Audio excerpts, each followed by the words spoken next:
Pay commission गर्छु भन्नुभयो। बजारमा भएको इन्फ्लेक्सन जुन मूल्य वृद्धि भएको छ त्यसको आधारमा बढाउनु पर्छ। 2000 रुपियाँ बढाएको पनि अत्यन्त नै कम हो। नेपाल प्रहरी सशस्त्र प्रहरी बलको राशनमा 15% वृद्धि गरिएको छ। त्यो कुनै समय अनुकूल भएन।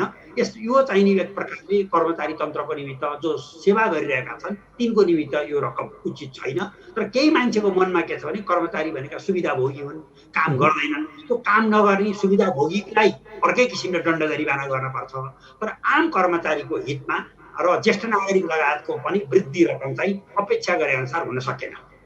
टोटल बजेटको 7.5% भन्दा बढ्ता स्वास्थ्यमा पनि विनियोजन गरेको देखिया छैन हैन।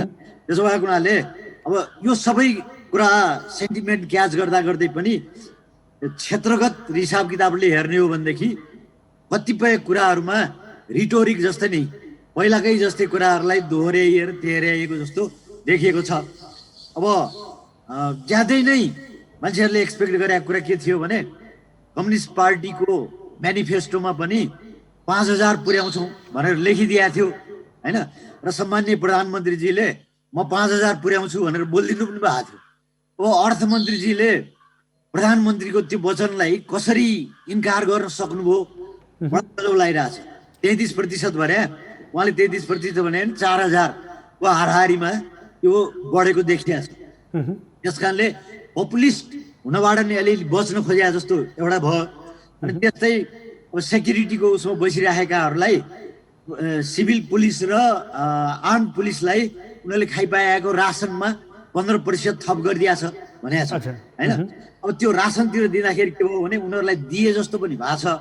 तर त्यसले सञ्चय कोष, बिमा जस्ता, औषधि जस्ता कतिपय कुराहरूमा असर गर्दैन। जसरी निजामती कर्मचारीहरूलाई एकदम फ्ल्याटमा 2000 रुपियाँ भनेको छ नि पिएनदेखि मुख्य सचिवसम्मलाई।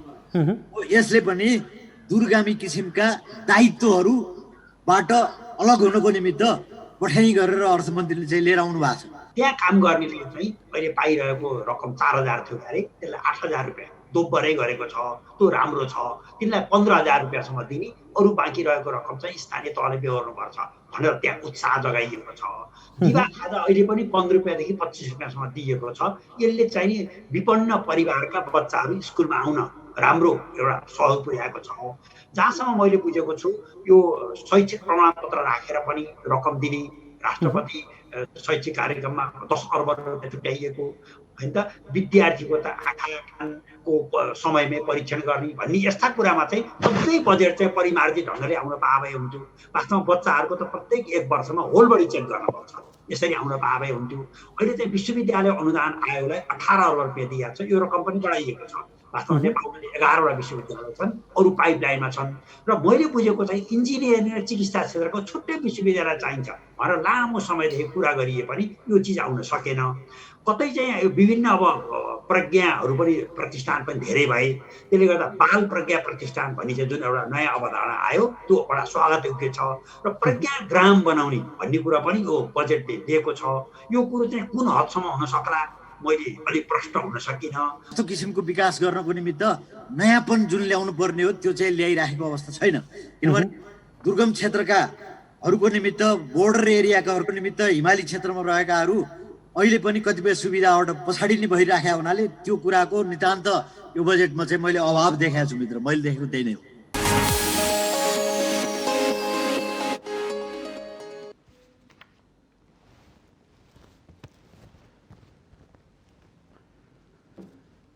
दर्शकबिन नमस्कार। हामी बजेट विशेषमा छौँ र सरकारले आर्थिक वर्ष 2078-79 को आय व्यय विवरण सार्वजनिक गरेको छ। सिंहदरबार स्थित प्रधानमन्त्री तथा मन्त्री परिषदको सभा हलबाट अर्थमन्त्री विष्णु पौडेलले सरकारले आगामी आर्थिक वर्ष 2078-79 का लागि 16 खर्ब 47 अर्ब 57 करोड रुपियाँको बजेट प्रस्तुत गरेको हो। प्रतिनिधि सभा नभएको अवस्थामा सरकारले अध्यादेश मार्फत बजेट ल्याएको छ र शनिबार बसेको मन्त्री परिषद बैठकको सिफारिसमा राष्ट्रपतिले बजेटसँग सम्बन्धित 3वटा अध्यादेश जारी गर्नुभएको थियो। आगामी आर्थिक वर्षको बजेटलाई हेर्ने हो भने कुल बजेट 16 खर्ब 47 अर्ब 57 करोड रहेको छ, जसमा चालुतर्फ सङ्घले खर्च गर्ने 6 खर्ब 87 अर्ब 61 करोड रुपियाँ रहेको छ। त्यस्तै गरी पुँजीगततर्फ 3 खर्ब 47 अर्ब 26 करोड रुपियाँ रहेको छ। त्यस्तै गरी वित्तीय व्यवस्थापनतर्फ 2 खर्ब 7 अर्ब 97 करोड रहेको छ भने प्रदेश र स्थानीय तहलाई वित्तीय हस्तान्तरणतर्फ 3 खर्ब 86 अर्ब 71 करोड रुपियाँ छुट्याइएको अवस्था छ। खास गरेर यो कोरोना सङ्क्रमण र नियन्त्रणको लागि सरकारले त्यतातर्फ विशेष प्राथमिकता राख्दै बजेट प्रस्तुत गरेको हो। स्वास्थ्य क्षेत्रमा मात्रै 90 अर्ब 69 करोड रुपियाँ विनियोजन गरेको छ भने अन्य क्षेत्रमाहरू पनि प्राथमिकतामा परेका छन्। विशेष गरी कोभिड उपचार र रोकथामका लागि 37 अर्ब 53 करोड रुपियाँ बजेट विनियोजन गरिएको छ। खोपका लागि मात्रै 26 अर्ब 75 करोड रुपियाँ छुट्याइएको छ भने अक्सिजन उद्योगका उपकरण लगायत भन्सार र भ्याटमा मिना गरिएको छ। त्यस्तै गरी सबै प्रकारका सामाजिक सुरक्षा भत्तामा 33% वृद्धि गरेको छ। ज्येष्ठ नागरिकको मासिक भत्ता यो सँगसँगै मासिक 4000 पुगेको अवस्था छ। त्यस्तै गरी सरकारले महिला तथा बालबालिकाको क्षेत्रका लागि 1 अर्ब 20 करोड रुपियाँ विनियोजन गरेको अवस्था छ। त्यस्तै गरी निषेधाज्ञाभर विद्युत महसुलमा 20 युनिटसम्म 100% छुट दिने पनि व्यवस्था गरेको छ।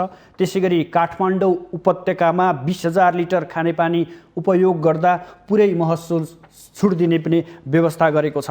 त्यस्तै गरी नेपाललाई 2 वर्षभित्र दुध र तरकारीमा आत्मनिर्भर बनाउने योजना राखेको छ। त्यस्तै गरी कृषि तथा पशुपालन विकासका लागि 45 अर्ब 9 करोड विनियोजन गरिएको छ भने युवा उद्यमी परियोजना ढितो राखेर 1% ब्याज दरमा 25 लाखसम्म बिउ पुँजी कर्जा लिन पाउने व्यवस्था गरिएको छ भने कृषि तथा पशुपालन विकासको लागि 45 अर्ब 9 करोड विनियोजन गरेको अवस्था छ।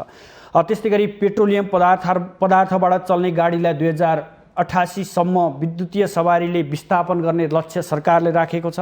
त्यस्तै गरी राष्ट्रपति शैक्षिक सुधार कार्यक्रमका लागि 10 अर्ब बजेट विनियोजन समेत गरिएको छ। अर्कोतर्फ संसद विकास कोष खारेज गरिएको छ। पत्रकारलाई सरकारी अस्पतालमा निःशुल्क उपचारको व्यवस्था गरिएको छ भने आगामी वर्ष 70 लाख नेपालीलाई राष्ट्रिय परिचय पत्र वितरण गर्ने पनि बताइएको छ। त्यस्तै गरी नेपाल प्रहरी र सशस्त्र प्रहरीले पाउँदै आएको रासन खर्च 15% वृद्धि गरिएको अवस्था छ। दर्शकबिन, हामी सरकारले समग्रमा प्रस्तुत गरेको बजेट र सरकारले दिएका प्राथमिकता कस्ता छन् र समग्रमा बजेटको हामी समीक्षा गर्नेछौँ र यसका लागि हामीले पूर्व गभर्नर दिपेन्द्र बहादुर छेत्री, त्यसै गरी पूर्व अर्थ सचिव कृष्णहरि बास्कोटालाई जोड्ने प्रयास गरिरहेका छौँ। यतिखेर हाम्रो प्रत्यक्ष सम्पर्कमा दिपेन्द्र बहादुर छेत्री जो पूर्व गभर्नर हुनुहुन्छ, त्यसै गरी पूर्व अर्थ सचिव कृष्णहरि बास्कोटा जोडिसक्नु भएको छ। उहाँहरूलाई स्वागत छ यहाँहरूलाई माउन्टेन टेलिभिजनमा। धन्यवाद मित्र।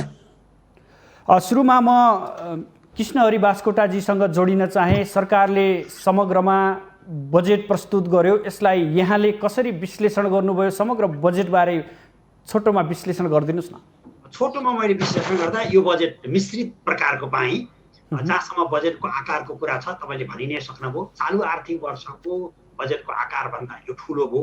त्यति मात्रै होइन, गएको वर्षको 15 खर्ब 50 अर्बको बजेटको आकारभन्दा पनि यो आकार ठुलो भयो। जबकि अघिल्लो वर्ष हाम्रो चालु आर्थिक वर्षको बजेट डाक्टर युवराज खतिवडा अर्थमन्त्रीले सानो आकारको ल्याउनु भएको थियो। यो आकार बढ्दा स्रोतमाथि चाप पर्यो। त्यही भएर 5 खर्ब 59 अर्ब त यो बजेटमा ऋण लिएर नै स्रोत पुग्न पर्ने भयो। र जहाँसम्म राजस्वको विषय छ, झन्डै राजस्व पनि अलिकति माथिल्लो अङ्कमा नै राजस्वको अनुमान गरिएको छ। 10 खर्ब 24 अर्ब राजस्वबाट अनुमान गरिएको छ। यसरी स्रोत जुटाउन पनि यो बजेटको आकार ठुलो हुँदा अलिकति गाह्रो पर्यो कि कि जस्तो लाग्छ। जहाँसम्म कोभिडको विषय छ यसले राम्रै सम्बोधन गरेको छ। यो प्रयोगशाला अस्पतालमा निःशुल्क हुने, 100 शय्याभन्दा माथिलाई अक्सिजनको व्यवस्था हुने, औषधि आयातमा छुट दिने, यी सबै कुरा अत्यन्त राम्रा छन्। तर एउटा कुरो चाहिँ मलाई चाहिँ अपुरो जस्तो लागेको, यो निःशुल्क खोपको निमित्त 26 अर्ब 75 करोड मात्रै छुट्याइयो। यो गत वर्ष नै 50 अर्ब रुपियाँको अनुमान गरिएको थियो। मेरो अनुमानमा 3 करोड नेपाली जनताको निमित्त 1 खर्ब रुपियाँ लाग्छ भन्ने थियो।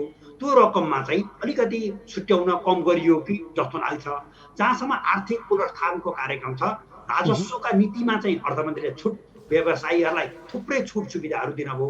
तर आर्थिक पुनरुत्थानका कार्यक्रममा चाहिँ मेरो विचारमा निजी क्षेत्रबाट खुसी हुन्छ जस्तो मलाई लाग्दैन।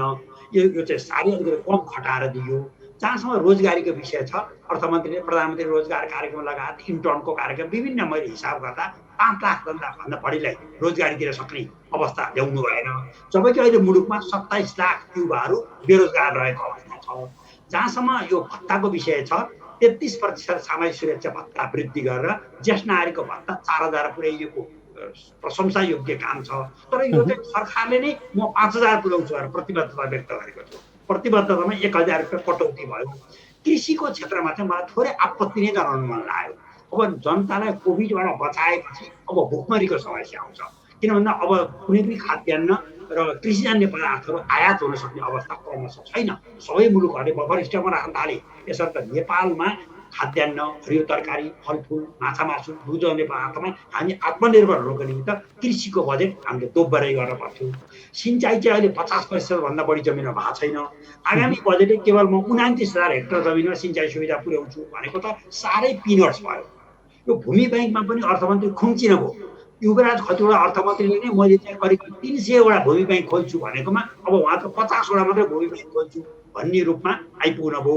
वास्तवमा वनका कुरा, पर्यटनका कुरा, औद्योगिकरणका कुरा, वाणिज्यका कुरा खास उत्साहजनक छैनन्। शिक्षातर्फ बजेट त छुट्याइया छ 1 खर्ब 80 अर्ब रुपियाँ। तर 90 लाख विद्यार्थीहरूको चाहिँ यो जुम प्रविधिबाट अथवा गुगल ग्रुपबाट अथवा चाहिँ दूरसञ्चार प्रविधिबाट कसरी अध्ययन अध्यापन, उनको परीक्षा, उनको क्यारियर कसरी शैक्षिक वर्ष यथावत कायम गरिन्छ भन्ने कुरा प्रष्ट रूपमा आउन सकेको छैन। हुन त अलिकति थोरै कुरा थाहा छ। नेपाल विश्वविद्यालयलाई आवश्यक सहजीकरण गरिन्छ भन्ने कुरा अत्यन्त खुसीको कुरो छ। अरू चाहिँ युवाका कुरा, खानेपानीको सडकका कुरो मोटामोटी उस्तै आएको छ। तर सडकमा चाहिँ केही अलिक उत्साहजनक कुरा आएको छ। पूर्व पश्चिम राजमार्गलाई हामी 4 लेनको सुरक्षा सहितको बनाउँछौँ। राखी मार्ग हामी पुरा गर्छौँ। यसै गरी मध्य पहाडी लोकमार्गलाई पनि 4 लेनको बनाउँछौँ भन्ने कुरा चाहिँ असाध्यै राम्रो छ। र काठमाडौँभित्र 100 वटा विद्युतीय बस चलाउनु भन्ने योजना छ। यो कार्यान्वयनमा आउन सक्यो भने अत्यन्त नै प्रिय कार्यक्रम छ। जलविद्युततर्फ पनि उत्साहजनक कुरा नै अर्थमन्त्रीले भन्नुभयो। यो वर्ष नै मेरो अनुमानमा 3000 मेगावाट उत्पादन भइसकेको हुनुपर्ने, अर्को 1000 मेगावाट थप्छु भन्नुभयो। यी कुराहरू चाहिँ राम्रा छन्। यसर्थ केही ठिकै, केही सामान्य, केही उत्कृष्ट किसिमले बजेट वक्तव्य आएको छ। रातो किताब नहेरिकन सबै कुरा बताउन सकिन्न। किन अर्थमन्त्रीले निर्वाचनको निमित्त मैले 2टा निर्वाचनलाई खर्चको व्यवस्था गरेको छु भन्नुभयो। कति पैसा खर्च व्यवस्थापन गर्न भएको छ रातो किताब नहेरी थाहा नहुने भयो। अब सांसद विकास कोष तपाईँले भने साझेदारी कार्यक्रम कटौती भयो, त्यसले 9-10 अर्ब रुपियाँ जोगियो, त्यो कुरा त बुझियो। यस्ता कुराहरू चाहिँ अझै कागजातहरू अध्ययन गरेपछि थप। हजुर, बास्कोटाजी एउटा महत्त्वपूर्ण कुरा यो जुन सरकारी कर्मचारीको मासिक 2000ले वृद्धि गरिएको छ, यसमा यहाँको धारणा के छ? यसमा त यसो अहिले कर्मचारीको चाहिँ त निजामती सेवा ऐनमै लेखिएको छ। प्रत्येक 2-2 वर्षमा कर्मचारीको बजेट तलब समायोजन गर्न पर्छ। अर्थमन्त्रीले पे कमिसन गठन गर्छु भन्नुभयो। बजारमा भएको इन्फ्लेक्सन जुन मूल्य वृद्धि भएको छ त्यसको आधारमा बढाउनु पर्छ। 2000 रुपियाँ बढाएको पनि अत्यन्त नै कम हो। नेपाल प्रहरी सशस्त्र प्रहरी बलको रासनमा 15% वृद्धि गरिएको छ। त्यो कुनै समय अनुकूल भएन। यो चाहिने एक प्रकारले कर्मचारी तन्त्रको निमित्त जो सेवा गरिरहेका छन् तिनको निमित्त यो रकम उचित छैन। तर केही मान्छेको मनमा के छ भने कर्मचारी भनेका सुविधाभोगी हुन्, काम गर्दैनन्। त्यो काम नगर्ने सुविधाभोगीलाई अर्कै किसिमले दण्ड जरिवाना गर्न पर्छ। तर आम कर्मचारीको हितमा र ज्येष्ठ नागरिक लगायतको पनि वृद्धि रकम चाहिँ अपेक्षा गरे अनुसार हुन सकेन। हजुर, भास्करजी म तपाईँसँग एकैछिनपछि जोडिन्छु। हामीसँग दिपेन्द्र बहादुर छेत्री पनि हुनुहुन्छ। दिपेन्द्र सर, स्वागत छ यहाँलाई। हस्, धन्यवाद। यहाँले समग्रमा बजेटको मूल्याङ्कन गर्नु पर्यो भने कसरी गर्नुहुन्छ? अब धेरै क्षेत्रबाट यो बजेट पुरा रूपमा ल्याइनु हुन्न भन्ने अभिव्यक्ति आइरहेको बेलामा अब पुरा पनि पोहोर सालको तुलनामा 1,72 अर्ब रुपियाँ जस्तो टोटल बजेटमा चाहिँ बढी राखेर चाहिँ ल्याइएको छ है। तर त्यसैमा विडम्बना के छ भने पोहोर सालको तुलनामा झन्डै 1.5% पुँजीगत खर्च कम गरेर लिएर आइएको छ है। अब यसैले नै के देखायो भने सरकारले वास्तवमा विकास निर्माणका कुराहरूमा प्रतिबद्धता जनाउनु भन्दा यस्तै चिना मसिना कुराहरूलाई बढी जोड दिएर पपुलिस्ट भनौँ न, एक प्रकारले चाहिँ पपुलिस्ट बजेट आउनुहुन्न भनेर जे भनिएको थियो, ल देखा जाएगा भनेर लिएर आएको जस्तो देखिएको छ। अब एउटा कुरा चाहिँ अहिलेको सेन्टिमेन्टलाई बजेटले क्याच गरेको के भने स्वास्थ्य क्षेत्रलाई सुरुबाट नै बडा हाइलाइट गरेर ल्याइएको छ। तर पनि टोटल बजेटको 7.5% भन्दा बढ्ता स्वास्थ्यमा पनि विनियोजन गरेको देखिया छैन हैन। त्यसो भएको हुनाले अब यो सबै कुरा सेन्टिमेन्ट क्याच गर्दा गर्दै पनि क्षेत्रगत हिसाब किताबले हेर्ने हो भनेदेखि कतिपय कुराहरूमा रिटोरिक जस्तै नै पहिलाकै जस्तै कुराहरूलाई दोहोऱ्याइएर तेह्र्याइएको जस्तो देखिएको छ। अब ज्यादै नै मान्छेहरूले एक्सपेक्ट गरेको कुरा के थियो भने कम्युनिस्ट पार्टीको म्यानिफेस्टोमा पनि 5,000 पुर्याउँछौँ भनेर लेखिदिएको थियो हैन। र सम्माननीय प्रधानमन्त्रीजीले म 5,000 पुर्याउँछु भनेर बोलिदिनु पनि भएको थियो। अब अर्थमन्त्रीजीले प्रधानमन्त्रीको त्यो वचनलाई कसरी इन्कार गर्न सक्नुभयो मलाई लागिरहेछ। 33% भने उहाँले 33% भने 4,000 को हाराहारीमा यो बढेको देखिया छ। त्यस कारणले पपुलिस्ट हुनबाट नि अलिअलि बच्न खोजेको जस्तो एउटा भयो।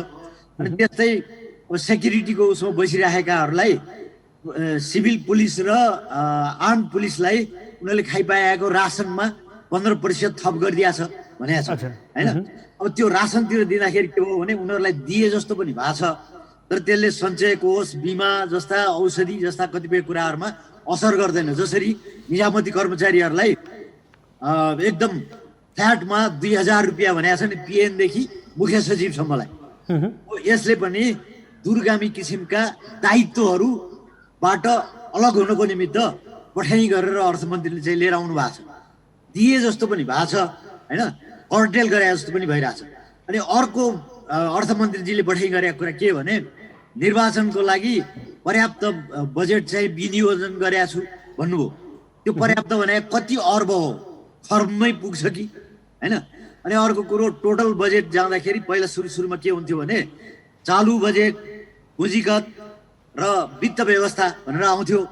यसपटक उहाँले त्यो चालुको चाहिँ कम देखाउनको लागि जम्मै चालुको अहिले 46% को हाराहारीमा छ भन्नुभएको छ।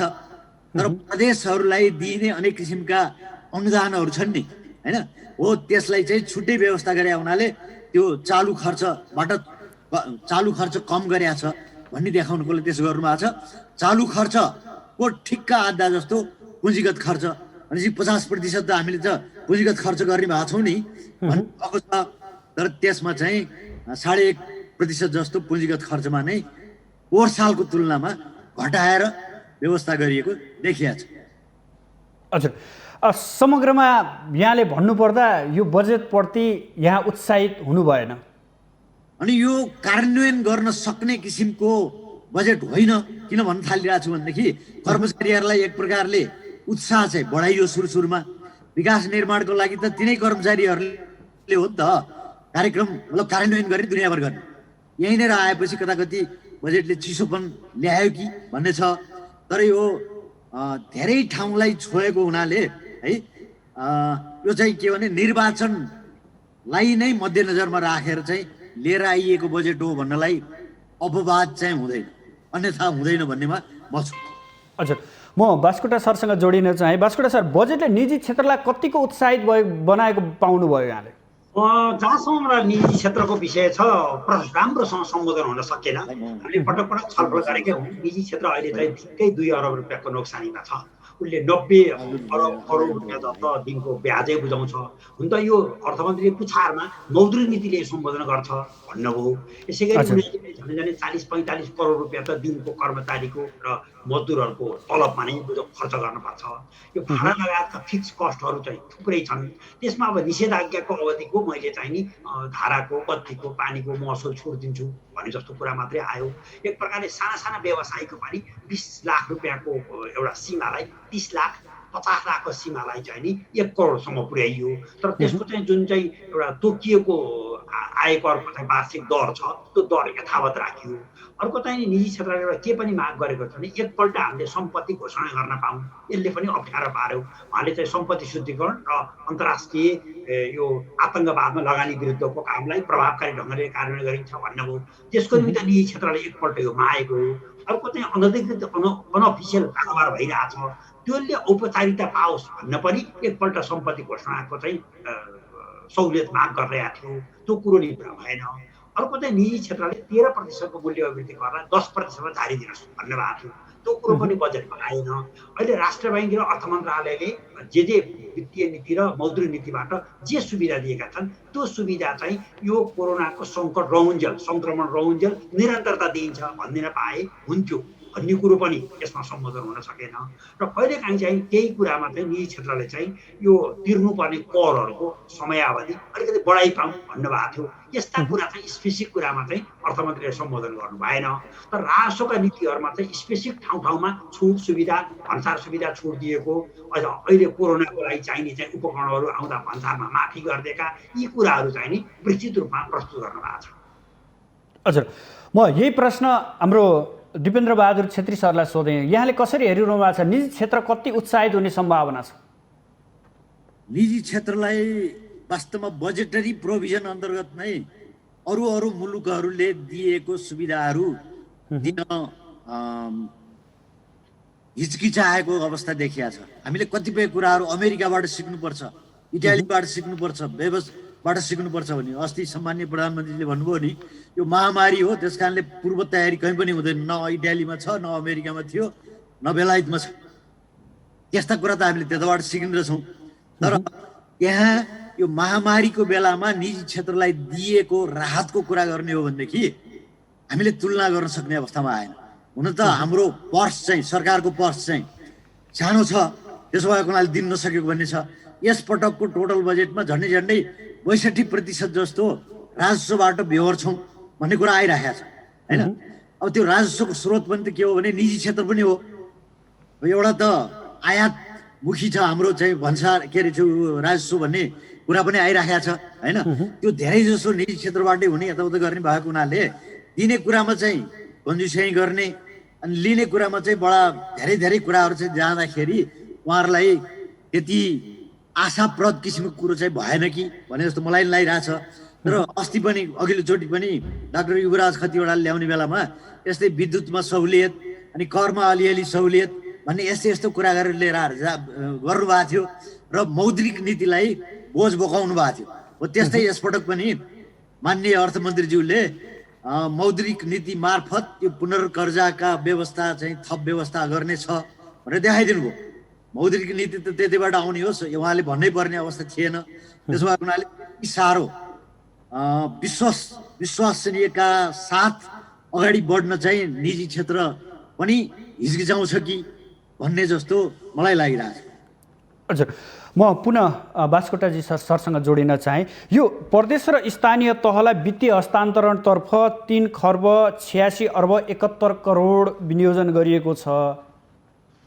यहाँलाई यो कस्तो लाग्छ? यो रकम पर्याप्त हो? यस्तो यो रकम चाहिँ बढेको छ। अर्थमन्त्रीले आफ्नो वाक्यमा पनि भन्नुभएको छ यो रकम बढाएको छु भनेर। प्रदेश र स्थानीय तहमा जाने रकम बढेको छ। एउटा चाहिँ उनीहरूले चाहिँ यो समानीकरण अनुदान, एउटा चाहिँ सशर्त अनुदान, एउटा निशर्त अनुदान, एउटा विशेष सल सबै गरेर चाहिँ रकम पाउने हो। ती सबै गर्दाखेरि चाहिँ नि मलाई लाग्छ उहाँको विभिन्न भनाइबाट त्यहाँ अङ्क त उहाँले अनुसूचीमा हेर्नु अथवा रातो किताबमा हेर्नु नै भन्नुभयो।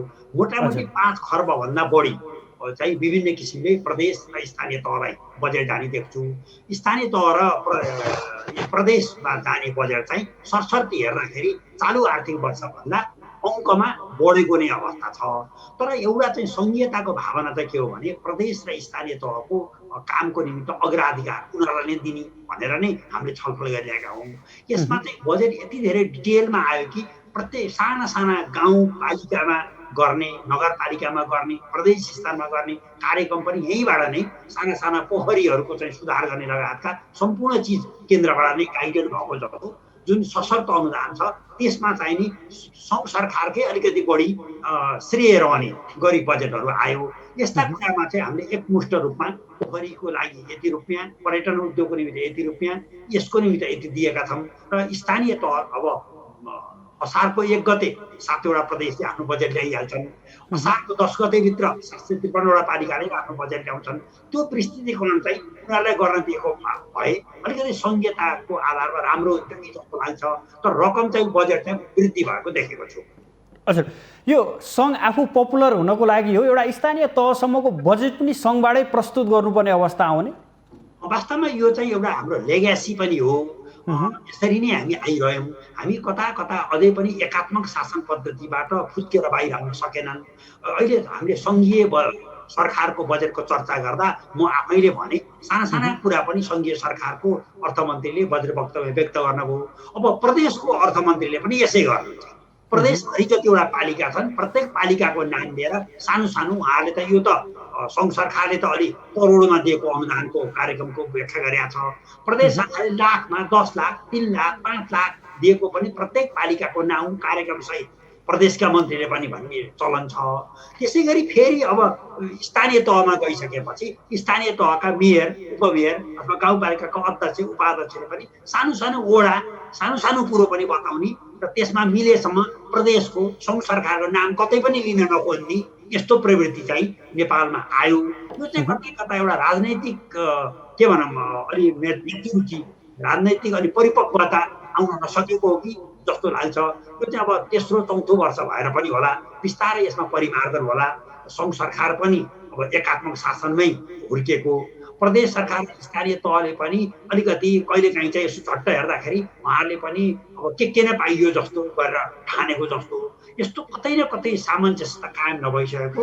त्यसमा चाहिँ अहिले अर्थमन्त्रीले भन्नुभएको छ विभिन्न किसिमका संविधानमा परिषदहरूको व्यवस्था छ, त्यसलाई चाहिँ राम्रो किसिमले तिनै तहका सरकारको बिचमा एउटा असल सम्बन्ध कायम गरेर अगाडि बढिनेछ भन्ने भएको छ। त्यही सम्बन्धलाई चाहिँ अझ राम्ररी स्थापित गर्न पर्छ भन्ने मेरो दृष्टिकोण हो।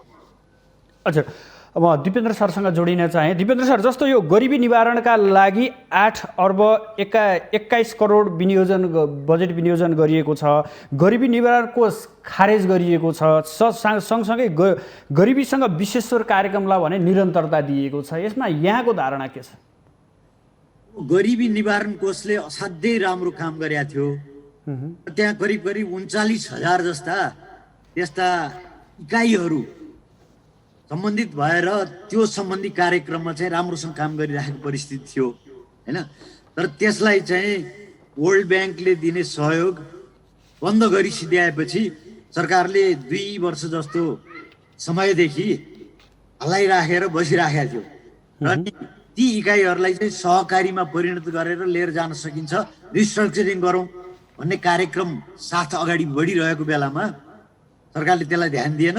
तर यसपटक चाहिँ त्यो 39,000लाई सहकारीमा परिणत गर्ने भनेर भनेको छ। अहिले नै भएका 35,000 जस्तो सहकारीहरूको अवस्था कसले नियन्त्रण गर्ने, के गर्ने? अब सहकारी रजिस्ट्रारको कार्यालयले अनुमति दिएको छ, त्यसलाई नियमन गर्न त्यति साह्रो सकिरहेको अवस्था छैन भने यी 39,000लाई पनि सहकारीमा परिणत गरेर के गर्न खोजिएको हो भन्ने कुरा चाहिँ स्पष्ट छैन। र अब यो सहकारी तथा गरिबी निवारण मन्त्रालय अन्तर्गत रहेको हुनाले यहाँले भने जस्तो 8 अर्ब समथिङ चाहिँ बजेट रहेको हो। त्यो सबै गरिबी निवारण गर्नैको लागि मात्रै जान्छ भन्ने चाहिँ होइन र यसमा चाहिँ सरकार र बजेट चाहिँ स्पष्ट छ भने जस्तो अहिले पनि देखिएको छैन। अब प्रदेश र सङ्घको बिचको सम्बन्ध र स्थानीय तहको कुरा गर्ने हो भनेदेखि विगतमा पनि प्रदेशले पनि गुनासो गर्दै आए, प्रदेशको गुनासो फेरि स्थानीय तहले पनि गर्दै आइराखेको हो र यसपटक पनि यसो हेर्दाखेरि के देखिएको छ भने जुन किसिमको कोअर्डिनेसन सङ्घ र प्रदेश र स्थानीय तहको बिचमा हुनुपर्ने थियो त्यो विषयलाई कतै पनि जोड दिएको चाहिँ देखिएको छैन। त्यसो भएकाले फेरि पनि सङ्घ भनेको दान दिने अनि प्रदेश भनेको हामी के कम, हामीलाई संविधानले केही अधिकार दिएको छ त्यस कारण त्यस्तो होइन भन्ने र स्थानीय तह हामीलाई त सङ्घीयता भन्ने वास्तवमा काँचो एउटा फल जस्तो भइरहेछ। खाउँ भनेदेखि टर्रो जस्तो छ अनि नखाने हो भनेदेखि त्यही पनि हुँदैन कि भन्ने यस्तो परिस्थिति छ। भन्ने ढङ्गबाट गइरहेको परिस्थिति छ। र अर्को एउटा लास्टमा म तपाईँलाई चाहिँ के भनौँ भने यो विद्युतीय सवारी साधनहरू काठमाडौँमा 100वटा साझाले सञ्चालन गर्नेछ। केटाकेटीको खेल जस्तो भयो के। यसभन्दा अगाडि नै 3 अर्ब रुपियाँ दिएको थियो, त्यो सडनली त्यो पैसा चाहिँ विथड्र गरेर 9-10 महिना जस्तो सरकारले होल्ड गरेर बस्यो, फेरि पछि साझालाई नै दिइदियो। अब अहिले आएर 100वटा विद्युतीय साधनहरू साझाले चलाउँछ भनेर के आधारमा भन्न खोजिएको भन्ने कुरो स्पष्ट भएन। त्यसमा केही वर्कआउट गरिया होला। त्यस कारणले यस्ता कुराहरू बजेटमा राखेर कार्यान्वयन नै नगर्ने हो भनेदेखि यो फुलझडीको रूपमा राख्नु चाहिँ बेकार हुन्छ भन्ने मेरो दृष्टिकोण हो। अच्छा, म पुनः बास्कोटा सरसँग जोडिन चाहे। यहाँ शिक्षा विज्ञान तथा प्रविधि मन्त्रालयलाई 1,80,4 रुपियाँ विनियोजन गरिएको छ। त्यसमा विभिन्न कुराहरू जोडिएको छ, जस्तै राष्ट्रपति शैक्षिक सुधारका कार्यक्रमहरू पनि छन्। त्यसपछि विद्यालयमा एक स्वास्थ्यकर्मी सुनिश्चित गर्ने भन्ने कुराहरू पनि छ। साथसाथै 5 कक्षासम्मका विद्यार्थीलाई दिवा खाजाका कुराहरू पनि छन्। यसको प्रभावकारिता र समग्रमा यो शैक्षिक क्षेत्रको विनियोजित बजेटलाई यहाँले कसरी हेर्नु भएको छ? समग्रमा मैले शिक्षा क्षेत्रमा चाहिँ हाम्रो नीति के थियो भने कुल बजेटको 17देखि 20% 17% बजेट कुल राजस्वको 20% चाहिँ शिक्षा क्षेत्रलाई छुट्याउनु पर्ने भनेको रकममा 1,80,00,000,000ले हाराहारी वरिपरिमा त आइपुग्छ। यसले राम्रो चाहिँ के गर्यो भने यो ECD एक प्रकारले तल्लो तहका जुन एउटा किन्डरगार्टन जस्तो बच्चाहरूको कति 28-30 हजारवटा जति त्यस्ता स्कुलहरू छन्, त्यहाँ काम गर्नेले चाहिँ अहिले पाइरहेको रकम 4,000 थियो अरे, त्यसलाई 8,000 रुपियाँ दोब्बरै गरेको छ। त्यो राम्रो छ।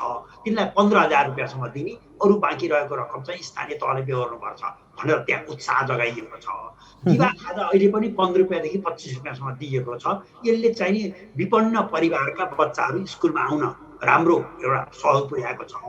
जहाँसम्म मैले बुझेको छु यो शैक्षिक प्रमाणपत्र राखेर पनि रकम दिने, राष्ट्रपति शैक्षिक कार्यक्रममा 10 अर्ब रुपियाँ छुट्याइएको होइन त, विद्यार्थीको त आँखा कानको समयमै परीक्षण गर्ने भन्ने यस्ता कुरामा चाहिँ सबै बजेट चाहिँ परिमार्जित ढङ्गले आउन पाए हुन्थ्यो। वास्तवमा बच्चाहरूको त प्रत्येक 1 वर्षमा होल बडी चेक गर्न पर्छ, यसरी आउन पाए हुन्थ्यो। अहिले चाहिँ विश्वविद्यालय अनुदान आयोगलाई 18 अर्ब रुपियाँ दिएको छ। यो रकम पनि बढाइएको छ। वास्तवमा नेपालमा 11वटा विश्वविद्यालय छन्, अरू पाइपलाइनमा छन्। र मैले बुझेको चाहिँ इन्जिनियरिङ र चिकित्सा क्षेत्रको छुट्टै विश्वविद्यालय चाहिन्छ भनेर लामो समयदेखि कुरा गरिए पनि यो चिज आउन सकेन। कतै चाहिँ विभिन्न अब प्रज्ञाहरू पनि प्रतिष्ठान पनि धेरै भए। त्यसले गर्दा बाल प्रज्ञा प्रतिष्ठान भन्ने चाहिँ जुन एउटा नयाँ अवधारणा आयो त्यो एउटा स्वागत योग्य छ। र प्रज्ञा ग्राम बनाउने भन्ने कुरा पनि यो बजेटले दिएको छ। यो कुरो चाहिँ कुन हदसम्म हुन सक्ला मैले अलिक प्रश्न हुन सकिनँ। र सबैभन्दा आधारभूत कुरो, महत्त्वपूर्ण कुरा म तपाईँलाई के जानकारी दिन्छु तपाईँ मार्फत आम श्रोतालाई भने नेपालको संविधानमा प्रष्ट वाक्यमा लेखिएको छ आधारभूत शिक्षा निःशुल्क र अनिवार्य हुनेछ, माध्यमिक शिक्षा निःशुल्क हुनेछ। यसर्थ माध्यमिक तहसम्म यो जुन निजी स्कुलहरू छन् त्यो त स्वतः बन्द गर्नु पर्यो।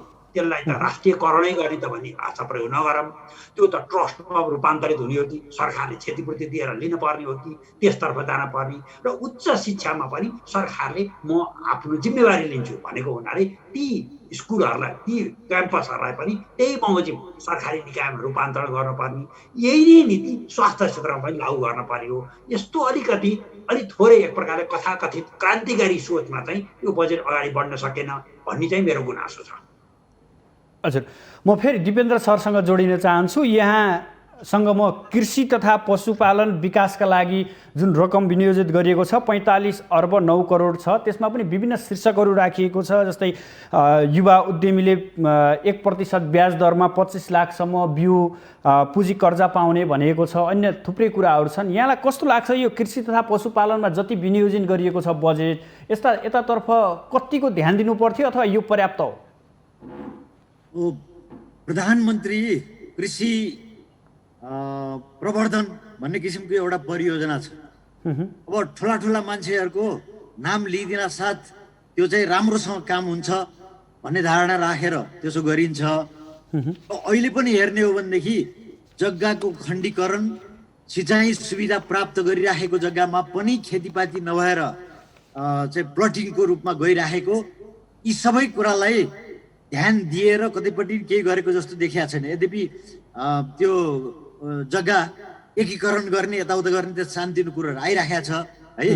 अनि कृषि क्षेत्रकै लागि त्यति सम्बन्धित रहेको सिँचाइ अघि पनि हाम्रो बास्कोटा सरले भनिसक्नुभयो 29,000 हेक्टर जमिन भने वास्तवमा थप सिँचाइ दिने भनेर जे भनिया छ त्यो पनि त्यति मूर्त रूपले आइराखेको जस्तो देखिया छैन। अब के भनिएको छ भने कृषिमा आत्मनिर्भरता ल्याउनलाई 5 वर्षमा धानको पर्याप्तता गर्ने भनेको छ। 68 अरब बराबरको त हामीले कृषि र फलफुल सम्बन्धित ऊहरू चाहिँ आयात गरेका रहेछौँ त्यो 10 महिनाको हिसाबले मात्रै। त्यो हिसाबले हेर्दाखेरि हामीले दिनुपर्ने ट्रस्ट भनेको के भने प्राविधिक सल्लाह अनि प्राविधिकहरूको सेवा उसमा दिन सक्ने कुराहरूमा अझै पनि उचित ध्यान दिएको जस्तो देखिया छैन। त्यसो भएको हुनाले अब रकमको हिसाबले त ठुलो रकम देखिया छ, तर कार्यान्वयन हुने सिलसिलामा आइसकेपछि उही चोट्टाहरूले फेरि पनि बिचबिचमा जप्गाइदिने र ग्रामीण लेभलका चाहिँ किसानहरूसम्म नपुग्न सक्ने सम्भावनाहरू बढेको छ मित्र। हजुर, अब हामी यसको कार्यान्वयनका कुराहरू पनि गरौँ। कृष्णहरि सर, के देख्नुहुन्छ? विगतमा पनि लोकप्रिय बजेट त आए तर कार्यान्वयन भने असाध्यै फितलो देखिन्थ्यो। अहिलेको बजेट र यसको कार्यान्वयनतर्फ यहाँको दृष्टिकोण के छ? हो, वास्तवमा अर्थमन्त्रीले नै भन्नुभयो करिब करिब हामी 90% को हाराहारीमा चालु बजेट 80% को हाराहारीमा पुँजीगत बजेट खर्च गर्न सक्छौँ कि यो वर्ष भन्ने भएको छ। तर केही पहिला अर्थ मन्त्रालयबाट नै चालु आर्थिक वर्षमा 50% भन्दा बढी पुँजीगत खर्च गर्न सकिन्न होला भन्ने सक्नु भएको छ। यसर्थ हाम्रो सबभन्दा ठुलो समस्या भनेको हामी जे भन्छौँ त्यो गर्दैनौँ, जे भन्दैनौँ त्यो गर्छौँ। हामीले गराएको बिचमा ठुलो ग्याप भयो। त्यसले गर्दा आम जनतामा यस्ता कागजातहरू एक प्रकारले कालको खोक्टो जस्तो महसुस गर्न थालेका छन्। त्यही भएर मैले अर्थमन्त्रीलाई, राष्ट्रिय योजना आयोगलाई, नेपाल सरकारलाई के भन्छु भने यो बजेटलाई चाहिँ डु अर डाई, गर या मरको सिद्धान्तमा कार्यान्वयन गर्नुपर्छ। यसको निमित्त 12 महिनाको प्रत्येक मन्त्रालयले कार्ययोजना म्याट्रिक्स बनाउनु पर्छ। हुन त अर्थमन्त्रीले के भन्नु भएको छ भने विद्युतीय प्रणालीबाट यस्तो कार्ययोजना अर्थ मन्त्रालयमा आउँछ, अर्थ मन्त्रालयले त्यसलाई चाहिँ काम गर भनेर अनुमति दिन्छ भन्नु भएको छ। त्यसलाई प्रभावकारी ढङ्गले अगाडि बढाउनु पर्यो। जुन ठुल्ठुला आयोजना छन् त्यो आयोजना 3 करोडभन्दा बढी 5 करोडभन्दा बढीको आयोजनाका प्रमुखसँग कार्य सम्पादन करार गर्नुपर्छ।